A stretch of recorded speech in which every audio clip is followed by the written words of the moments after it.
Começa agora Voz da Rede, o programa do Sindirrede, o Sindicato dos Trabalhadores em Educação da Rede Pública Municipal de Belo Horizonte.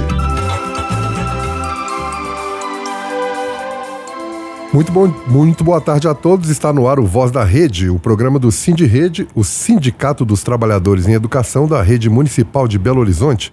Eu sou Paulo Ribas e você confere agora as atualizações de notícias que interferem no dia a dia do trabalhador mineiro. Giro de notícias. E a cada semana nós atualizamos aqui como andam os ataques de Israel e dos Estados Unidos ao povo palestino, libanês e iraniano. Embora pareçam coisas diferentes, são parte de uma mesma ofensiva para controlar uma parte do mundo. Como já falamos aqui, Israel foi um estado sustentado por potências mundiais diversas. Há alguns anos, os Estados Unidos cumprem a tarefa de sustentá-lo. Ter uma potência militar naquela região importa para que os Estados Unidos tenham controle sobre algumas riquezas, como o petróleo, por exemplo. E é isso que explica o genocídio do povo palestino, os ataques ao Líbano, um país que faz fronteira com a Palestina e o Irã. O Irã é um país com muitas contradições internas, mas que é um problema para a dominação norte-americana na região. O Irã tem petróleo, mas além disso controla o Estreito de Hormuz, que é um braço de mar, uma passagem importante de mercadorias daquela região para chegar no resto do mundo. Falamos tanto deste conflito porque não são ações isoladas. O resultado do que acontece na Palestina e Israel, Líbano e Irã tem consequências diretas no resto do mundo e no Brasil.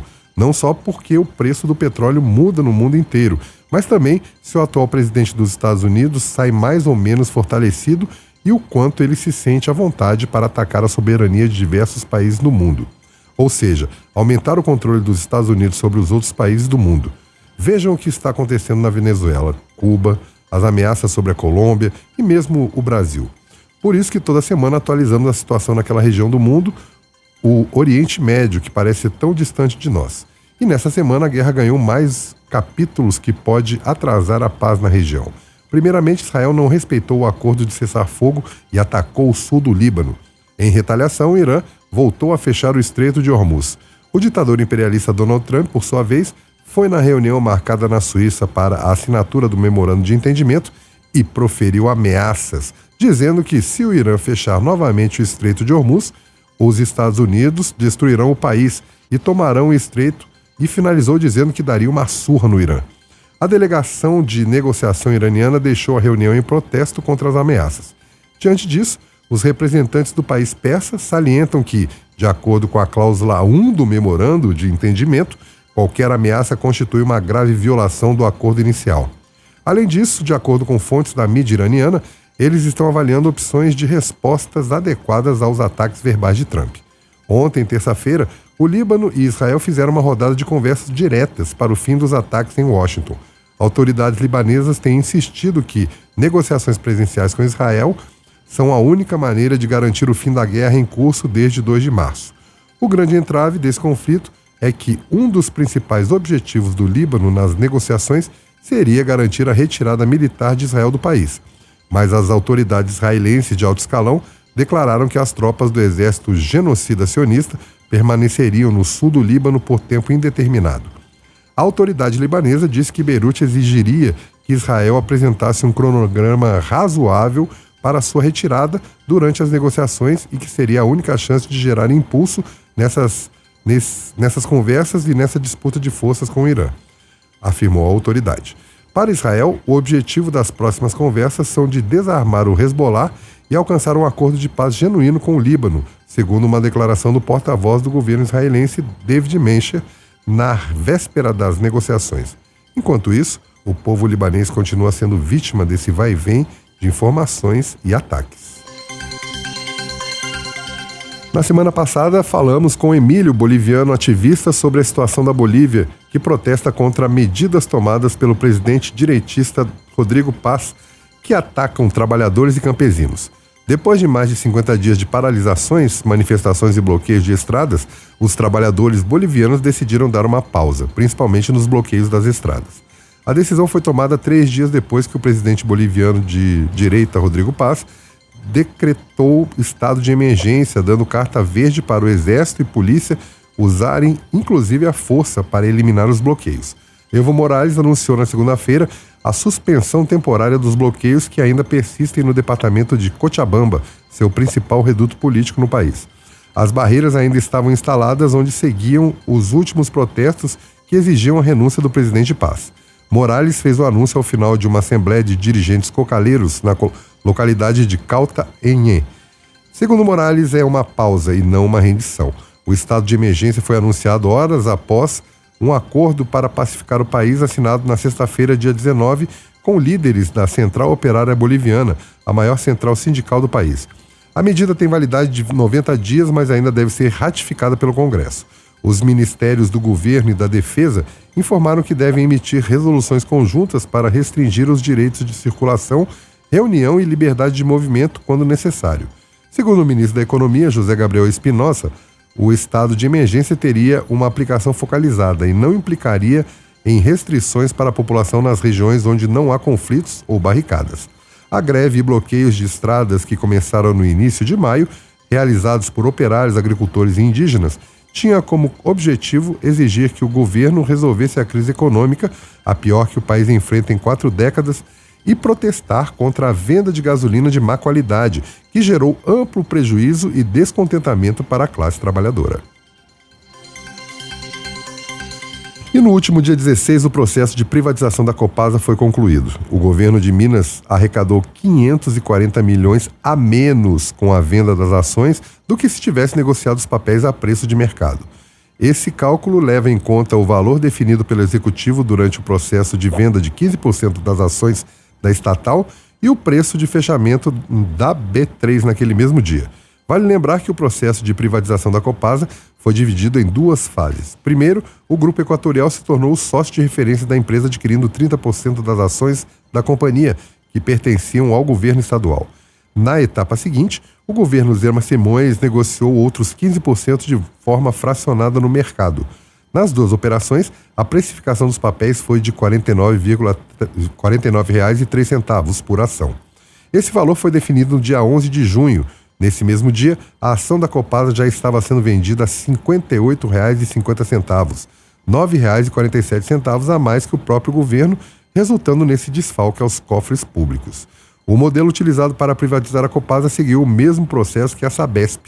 Inclusive, a Equatorial também saiu vencedora na qualidade de investidor de referência e hoje acumula reclamações nos canais de proteção ao consumidor por inúmeras intercorrências, como erro no valor das contas, interrupção de distribuição, demora no atendimento telefônico e também demora para a reparação presencial. Segundo registros, houve um aumento de 70% nas reclamações contra a empresa. Além disso, o alerta máximo acendeu após uma explosão em uma tubulação de gás na zona leste de São Paulo, causado por uma manutenção da rede de esgoto pela Sabesp. O incidente diretamente associado por técnicos e movimentos sociais à falta de fiscalização e à má gestão e à terceirização desenfreada da operação. Mais um capítulo da ficção Privatiza que Melhora, passando pelas nossas vidas. E no próximo sábado, completa um mês que a PEC 221 de 2019, que propõe o fim da escala 6x1 e a redução da jornada de trabalho, está travada na mesa do presidente do Senado, Davi Alcolumbre. E deve seguir assim até completar o mês. Afinal, nessa semana, está em pauta as festas de São João e o jogo do Brasil e Escócia. Ou seja, quem vai decidir se o trabalhador poderá ou não conseguir mais um dia de folga na semana trabalha na escala 3x4 e nessa semana semipresencial. Uma verdadeira piada pronta. O presidente do Senado tem que despachar a PEC para a CCJ para dar continuidade ao processo. A CCJ, por sua vez, também não marcou reunião para essa semana, porque o presidente da comissão, senador Otto Alencar, não marca reuniões em semanas semipresenciais, quando os membros podem votar remotamente por causa do baixo quórum. Segundo a assessoria da CCJ, não houve sinalização de Alcolumbre para liberar a PEC. A oposição apresentou uma PEC alternativa, PEC da escravidão, propondo uma escala 7x0 e permitindo contratos por hora. A proposta da oposição foi despachada à CCJ por Alcolumbre no mesmo dia em que foi apresentada, dia seguinte à aprovação da PEC do fim da 6x1 e redução da jornada de trabalho.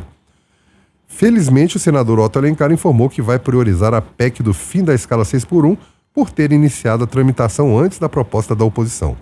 Mas devemos ficar atentos, pois o plano de Davi Alcolumbre é promover mudanças na PEC a fim de adiar sua votação para depois das eleições. Pois se o Senado alterar alguma coisa, a PEC deve passar por várias comissões e talvez retornar ao plenário da Câmara dos Deputados. Nas próximas eleições, não vote em quem prejudica o trabalhador. Na terça-feira, dia 30, tem manifestação no país inteiro. Aqui em BH, vamos na Praça 7, a partir das 5 da tarde e saímos em passeata às 7 da noite. E atenção, trabalhadores terceirizados em educação, da MGS e da Arte Brilho. Amanhã, quinta-feira, tem plenária de representantes no Sindirrede. Começa às 9 da manhã e vai até às 4 da tarde. Na pauta, a posição da categoria sobre as férias coletivas, a ação judicial sobre o acerto com a MGS para a cantina, portaria e faxina, acordo coletivo de trabalho, ACT, apoio ao educando nas OSCs e a situação dos artífices e mecanografia. Para os trabalhadores terceirizados dos caixas escolares, a plenária acontece na próxima terça-feira, dia 30 de junho, a partir das 2 da tarde, também no Sindirrede. Na formação, novas diretrizes para o tempo integral na rede e na pauta de discussões, acordo coletivo de trabalho, ACT, licença maternidade e desconto de greve. Esperamos vocês na sede do Sindirrede, que fica na Avenida Amazonas, 491, 10º andar, no centro de BH. E os coletores de resíduos sólidos de BH fizeram uma manifestação no dia 12 de junho em frente à prefeitura, cobrando que o prefeito cumpra os acordos feitos com o FUAD, o prefeito eleito que faleceu em decorrência de um câncer. Vilma, presidente da Copersol Leste, conversou com a Carol. Vamos ouvir. Olá, Vilma, seja bem-vinda. Se identifique, por favor. Meu nome é Vilma da Silva Estevam, eu sou presidenta e fundadora da Copersol Leste, que é Cooperativa Solidária dos Trabalhadores e Grupo Produtivo da Região Leste. Como funciona a relação da Prefeitura com as cooperativas? A nossa relação com a Prefeitura sempre foi tranquila, né, com relação ao trabalho, com relação, né, às reuniões que a gente faz. Então, assim, sempre foi, a gente teve uma relação bem tranquila com a prefeitura. Não só com a Copersol Leste, mas com todas as cooperativas do modo geral, a gente consegue reunir, consegue sentar e conversar, mas o único problema que a gente tem com a prefeitura é que as coisas não se resolvem. Então, assim, é muita conversa, né, para pouca ação. A gente não vê nada de algo assim se concretizando na prática. A gente faz inúmeras reuniões, mas o que precisa mesmo a gente não consegue avançar. Qual o papel das cooperativas na coleta seletiva de Belo Horizonte? O papel das cooperativas hoje na coleta seletiva, a gente presta serviço de coleta seletiva. Essa coleta seletiva ela iniciou com um piloto em 2015, que era contratar as cooperativas junto com os catadores para prestar o serviço de coleta seletiva na cidade. Esse piloto ele foi implantado em 2015 com a Copersol Leste e foi a partir desse piloto, que deu muito certo, né, em 2015, que a prefeitura contratou as demais cooperativas para prestar o serviço de coleta seletiva na cidade. Existe outra política de coleta seletiva na cidade? Hoje não existe nenhum outro serviço, né, a não ser a coleta convencional, que é a coleta de lixo, né, porta a porta. Hoje só tem a coleta seletiva hoje, né, que a gente presta serviço junto com as cooperativas para prestar esse serviço de coleta seletiva na cidade. Quem faz todo esse planejamento é a prefeitura, a gente simplesmente executa o serviço como outra empresa faz. Acaba que a gente não tem outro modelo de coleta seletiva, né, em Belo Horizonte. Esse modelo de coleta seletiva é feito com os catadores, só existe mesmo a coleta seletiva. É claro que a gente tem outras iniciativas, que é a gente pensar uma coleta seletiva também incluindo os catadores autônomos, né? Que é o que a gente vem tentando conversar com a prefeitura, porque não incluir esses catadores hoje que já atuam na rua, já fazem serviço de catação, da gente incluir eles na coleta seletiva. Existe uma coleta seletiva que é feita no carnaval. Uma outra questão também que a gente tem conversado muito com a prefeitura e que, diante de todas essas conversas que a gente vem conversando com a prefeitura, o reequilíbrio do contrato, que o contrato hoje de prestação de serviço de coleta seletiva, ele atende só os custos da coleta, ele atende só quem trabalha na coleta, que é o motorista, que é os 2 coletores, que é o pagamento de combustível, que é o pagamento do engenheiro técnico para acompanhar e o administrativo. Esse contrato ele não atinge todos os cooperados que estão dentro da cooperativa. Hoje a nossa luta com a prefeitura é que a prefeitura paga pelo serviço de triagem. Na última sexta-feira, vocês fizeram um protesto na porta da prefeitura. Qual foi o motivo? Diante de inúmeras reuniões que nós tivemos com a prefeitura e nós não tivemos resposta. Antes do prefeito falecer, o Fuad, a gente sentou com ele na prefeitura, ele deixou 7 milhões de reais para esse projeto, para essa implantação desse projeto, que é o pagamento pela triagem de coleta. E isso não foi nos garantido. Né? A gente vem fazendo inúmeras reuniões e a gente não está tendo nenhum êxito, nenhuma resposta da prefeitura. E aí onde nós fizemos essa manifestação na sexta-feira, né? A gente está lutando porque a prefeitura pague pelo serviço de triagem. Por que pagar pelo serviço de triagem? Porque hoje todas as cooperativas de associação, a renda dos catadores que trabalham dentro dos empreendimentos é a partir da venda do material. E a gente não consegue garantir hoje uma renda mínima, de um salário mínimo para os catadores que estão dentro das cooperativas. Por que a gente não consegue isso? Por causa da baixa de preço de material. Né? Então, na mesma hora que você tem um material que o valor dele está lá em cima, daí a pouco ele cai aquele preço e a gente não consegue garantir essa renda.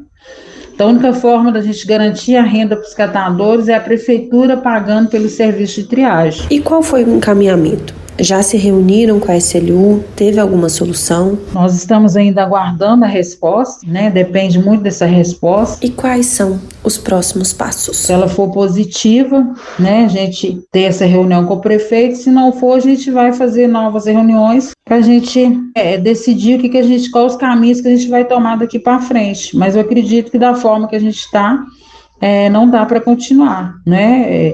E aí a gente não pode ficar só na dependência hoje do mercado, de preço de material de mercado, para garantir a renda para os trabalhadores.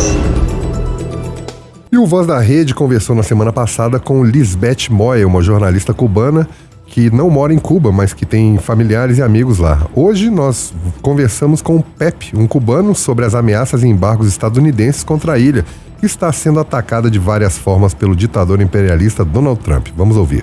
Estados Unidos assume que a América Latina é seu patio traseiro. Os Estados Unidos veem a América Latina como seu quintal.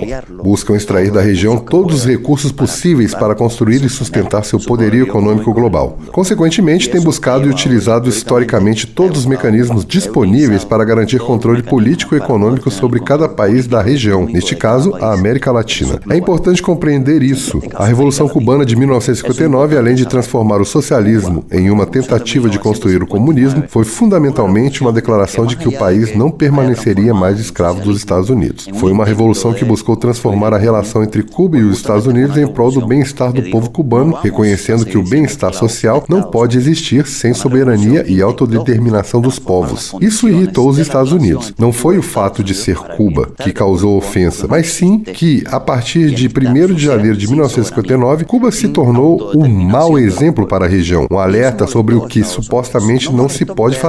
Afirmar a autodeterminação, romper com políticas desiguais impostas pelos Estados Unidos ou rejeitar a dependência econômica e política exigida por Washington. Daquele momento em diante, Cuba nunca esteve na fila de espera como Marco Rubio ou Donald Trump poderiam alegar. Cuba sempre esteve no topo da lista. Cuba sempre foi o país cuja economia e sistema político precisavam ser destruídos para demonstrar ao mundo as consequências de uma nação que não se alinha aos interesses dos Estados Unidos. Diante dos acontecimentos na Venezuela, vistos vistos pelos Estados Unidos como uma vitória política e econômica, eles apostam que podem alcançar o mesmo resultado em Cuba, acreditando que chegou a hora. No entanto, já tentaram todos os outros métodos: a invasão da Baía dos Porcos, atos de terrorismo e milhões de dólares em financiamento para a subversão e, em 67 anos, fracassaram. Assim, reconhecem que este é um momento crítico. A economia cubana está em situação precária e a população enfrenta dificuldades, o que significa que o apoio político à revolução também está em baixa. Enquanto isso, os americanos exercem influência sobre as redes sociais e a opinião pública, por isso estão lançando mão de todos os recursos possíveis. Quando o povo cubano, cuja resistência não é infinita, sua luta consiste simplesmente em suportar essa investida, na esperança de que, por meio de tal resiliência, possa enfim alcançar uma vitória, fazer com que o outro lado perceba, em algum momento da história, que deve nos deixar viver em paz. No entanto, essa resistência é extremamente difícil, não se trata de um empreendimento romântico, e é preciso compreender as circunstâncias de cada indivíduo para realmente compreendê-la. Hay que entender las condiciones de cada persona para poder entenderlo.